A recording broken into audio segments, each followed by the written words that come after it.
Welcome everyone. आज से हम एक नया टॉपिक शुरू करने वाले हैं जो कि है फंक्शंस इन जावास्क्रिप्ट। इस वीडियो में हम देखेंगे कि फंक्शन के कौन कौन से टाइप्स होते हैं, फंक्शंस के बेसिक पैरामीटर कौन से होते हैं, होस्टिंग क्या चीज़ है और फंक्शंस का लेक्सिकल स्कोप क्या है। बेसिकली जावास्क्रिप्ट के अंदर फंक्शंस को लिखने के बेसिक 4 तरीके हैं जो कि यहाँ पर मेंशन हैं, जिसमें है फंक्शंस डिक्लेरेशन, इसको फंक्शन स्टेटमेंट भी कहा जाता है। सेकेंड है फंक्शन एक्सप्रेशन, जिसको एनोनिमस फंक्शन भी कहा जाता है। फंक्शन एरो या फेड एरो फंक्शन आप इसको कह सकते हैं। Functions with constructor. ये बेसिकली ये 4 तरीके हैं जावास्क्रिप्ट के अंदर फंक्शन को राइट करने के। वन बाय वन हम इनको देखेंगे। आज का जो हमारा टॉपिक है वो है फंक्शन डिक्लेरेशन या फंक्शन स्टेटमेंट। यहाँ मेरे पास एक फाइल है script.js जिसके अंदर मैं फंक्शन को डिक्लेयर करूंगा और ये फाइल index.html के अंदर सिंपल स्क्रिप्ट टैग के थ्रू कॉल हुई है। बेसिकली फंक्शंस होते क्या हैं? जावास्क्रिप्ट के अंदर या किसी भी और लैंग्वेज के अंदर फंक्शंस को इंट्रोड्यूस कराने की मेन रीजन क्या थी? फंक्शन बेसिकली हमें एक ईजनेस प्रोवाइड करते हैं कि हम किसी भी चंक ऑफ कोड या ब्लॉक ऑफ कोड को एक दफा लिखें और उसे हम रिपीटेडली यूज कर सकें। अगर आप एक सिनेरियो को समझें, लेट्स सपोज कि आपने 2 वेरिएबल्स को ऐड करना है।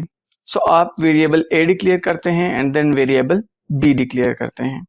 उन दोनों को आप कुछ वैल्यूज असाइन करते हैं एंड लेटर ऑन कहीं और जब आपको प्रोग्रामिंग में अगेन 2 वेरिएबल्स को ऐड करने की जरूरत होती है तो आपको वहां पर मजीद 2 वेरिएबल्स डिक्लेयर करने होंगे, जिसकी वजह से आपके वेरिएबल्स की जो क्वांटिटी है या वेरिएबल्स की जो तादाद है वो बढ़ती चली जाती है।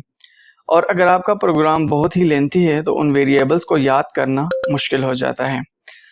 इस काम को आसान करने के लिए जावास्क्रिप्ट के अंदर या किसी भी प्रोग्रामिंग लैंग्वेज के अंदर फंक्शंस को मुतारफ किया गया, जिसका बेसिक पर्पस यही था कि ऐसा ब्लॉक ऑफ कोड या चंक ऑफ कोड बनाया जाए जिसका इस्तेमाल बार बार किया जा सके और उससे कोड भी ऑप्टिमाइज्ड हो। फंक्शन डिक्लेरेशन या स्टेटमेंट फंक्शंस, इसको आप नेम्ड फंक्शन भी कह सकते हैं।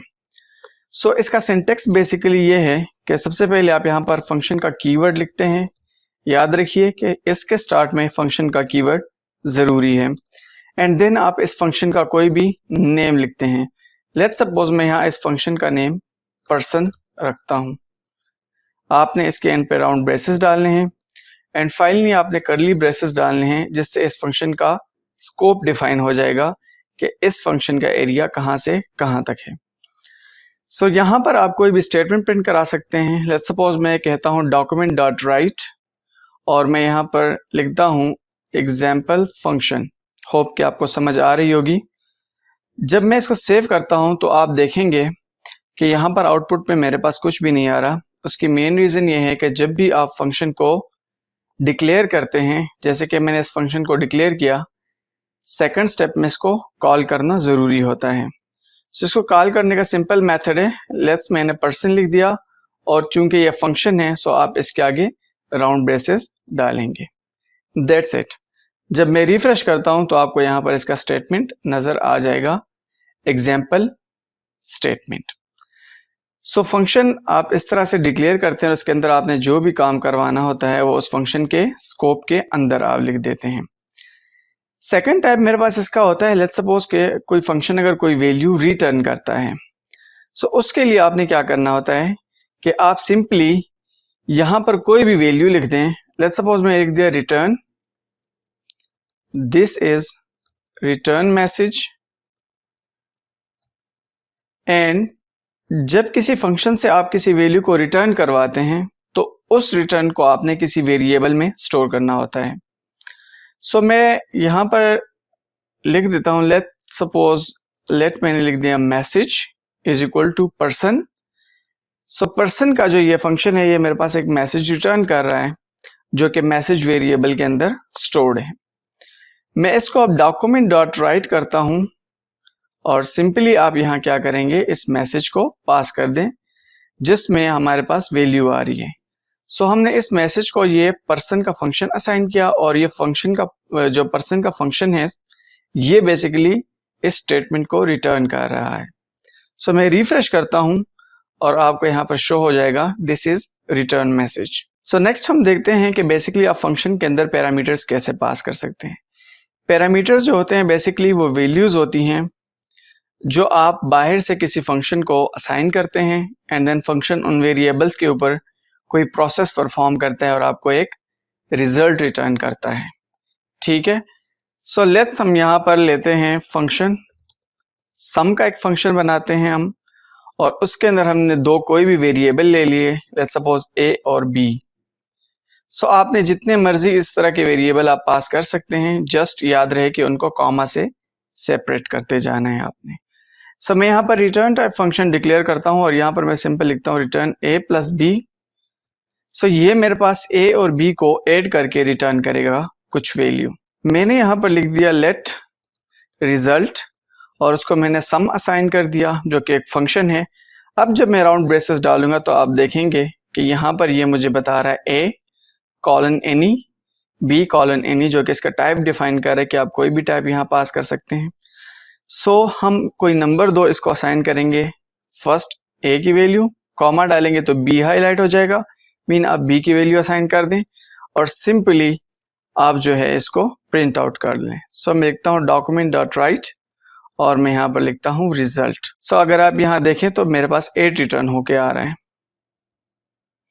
सो आप जब हमने बात की कि आप फंक्शन एक दफ़ा डिक्लेयर कर दें और उनको मल्टीपल टाइम यूज़ करें, सो अब इस फंक्शन को आप जितनी दफ़ा मर्जी कॉल करें, सिर्फ क्या है कि यहाँ पर आप वेरिएबल्स चेंज करेंगे। लेट्स सपोज सेकंड टाइम मैंने 4 असाइन किया या मैं 4 9 असाइन करता हूँ। सो आप अगर देखेंगे तो यहाँ पर रिजल्ट मेरे पास 13 आ रहा है। सो मैंने अपना प्रीवियस फंक्शन दोबारा लिख लिया, ठीक है, और यहाँ मैंने मजीद आपके साथ दो चीज़ें शेयर करनी हैं जो कि ह्यूरिस्टिक और इसका लेक्सिकल स्कोप। बेसिकली फंक्शन का जो लेक्सिकल स्कोप होता है वो डिफाइन करता है कि फंक्शन कितने एरिया के लिए बनाया गया है, क्या ये ग्लोबल फंक्शन है या लोकल फंक्शन है। इससे मुराद ये कि अगर आप फंक्शन को किसी क्लास के अंदर या किसी स्पेसिफिक ब्लॉक ऑफ कोड के अंदर डिफाइन करते हैं, उससे बाहर अगर आप उस फंक्शन को कॉल करेंगे सो वो वर्क नहीं करेगा। ठीक है, ये होता है फंक्शन का लेक्सिकल स्कोप, यानी जिस स्कोप में उसको बनाया गया है। सेकंड थिंग हमारे पास है ह्यूरिस्टिक। ह्यूरिस्टिक से मुराद ये है कि जावास्क्रिप्ट बेसिकली वेरिएबल्स और फंक्शंस को जब एग्जीक्यूट करता है तो सबसे टॉप प्रायोरिटी देता है, मीन सबसे पहले फंक्शन और वेरिएबल एग्जीक्यूट होते हैं, देन वो बाकी कोड के ऊपर आता है। सो एक्चुअली होता क्या है कि लेट्स सपोज यहाँ पर इसको मैं फंक्शन को कॉल करूं तब भी ये प्रॉपर वर्क करेगा अगर आप देखें तो, एंड अगर इसको मैं फंक्शन बनाने से पहले ही कॉल कर लूं तब भी अगर आप देखें तो ये प्रॉपर आउटपुट देगा, इसमें कोई एरर जनरेट नहीं होगा। सो अब हम देखते हैं कुछ प्लस पॉइंट्स नेम्ड फंक्शंस को लेकर। इनको आप नेम्ड फंक्शंस भी कहते हैं, इजी रीडेबल होते हैं, मतलब इनका स्ट्रक्चर बिल्कुल क्लियर होता है। Hosted you can call before the declaration. अगर थर्ड पॉइंट को देखें तो ये भी मैंने आपको प्रैक्टिकली करके दिखा दिया कि ये होस्टेड होते हैं, मीन आप इसको बिफोर डिक्लेरेशन आप कॉल कर सकते हैं। और लेक्सिकल स्कोप के बारे में भी मैंने आपको बता दिया कि एक्चुअल में लेक्सिकल स्कोप क्या होता है। कुछ ड्रॉबैक्स हैं जैसे कि lack of concise syntax, sometime इसके ब्रैकेट्स और इसका जो स्कोप है, ठीक है, वो समझ में नहीं आता, या बहुत ज़्यादा फंक्शंस हो जाने की वजह से या नेस्टेड फंक्शन हो जाने की वजह से इसका जो सिंटैक्स है वो सही से समझ में नहीं आता। दूसरी बात यह कि चूंकि इसके ब्रैकेट डिफाइन होते हैं सो समटाइम इसका कोड बहुत ज़्यादा लेंथी हो जाता है।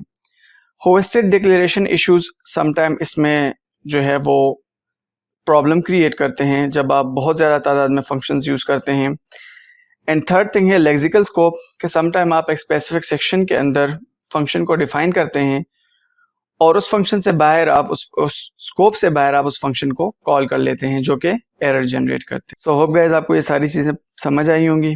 अगर वीडियो अच्छी लगी है तो लाइक ज़रूर कीजिए, सब्सक्राइब भी कीजिए, और अगर कोई इशू है तो कमेंट सेक्शन ओपन है। Thank you guys for watching, bye.